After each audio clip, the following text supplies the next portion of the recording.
অবৈধ আছিল, সম্পূৰ্ণ অবৈধ। আমাৰ বিনা অনুমতিত বনাইছে।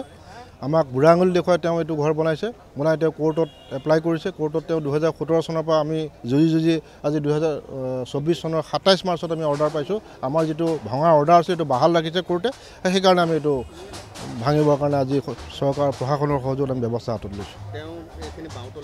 বাওতলি মাটি আৰু ইয়াত চৰকাৰী মাটিও আছে। আমি চকৰ বিষয়াৰ পৰা জনামতে ইয়াত 4 বিঘা চৰকাৰী মাটি আৰু 3 বিঘা বাওতলি মাটি আছে। যিহেতুকে বাওতলি মাটি বা খোলা নলা এইবিলাকত গৃহ নিৰ্মাণ কৰিব নোৱাৰে আমাৰ মাষ্টাৰ ৰুল মতে, গতিকে তেওঁ এইটো অবৈধভাৱে বনোৱাৰ কাৰণে আমি আচলতে ভাঙিবলৈ আহিছোঁ।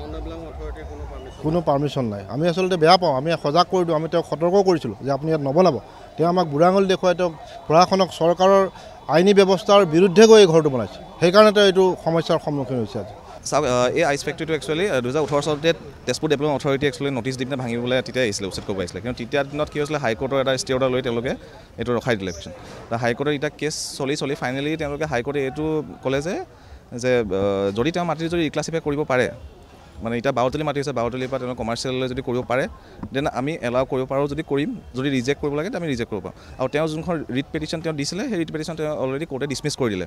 তো তেওঁলোকে এপ্লাই কৰে তেনেকৈ। তো এপ্লাই কৰাৰ পিছত আমি এটা জইণ্ট ভেৰিফিকেশ্যন হ'ল। জইণ্ট ভেৰিফিকেশ্যন কৰাৰ পিছত আমি যিহেতু আমাৰ মৰাণপুৰ নদীৰ কাষৰ মাটিয়ে হয়, তো আমি এই মাটিটো কোনো পধ্যে আমি কমাৰ্চিয়েল এক্টিভিটি আমি উপযুক্ত কৰিব নোৱাৰোঁ।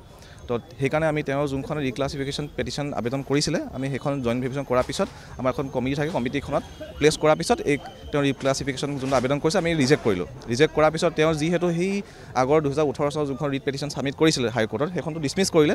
তো ডিছমিছ কৰাৰ পিছত আজি একচুৱেলি তেজপুৰ ডেভেলপমেণ্ট অথৰিটি আহি পিনে সেই আগৰ যোনখন তেওঁলোকে এভিকশ্যন নটিছ যে সেইখন আজি তেওঁলোকে ইয়াত ইমপ্লিমেণ্ট কৰিছে।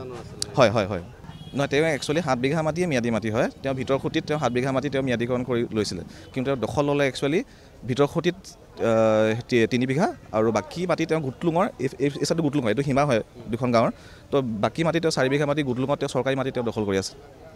হয়, এতিয়াও ইয়াৰ যদি ষ্ট্ৰাকচাৰৰ পিছত দেখিছে সেইটো চৰকাৰী মাটি হয়।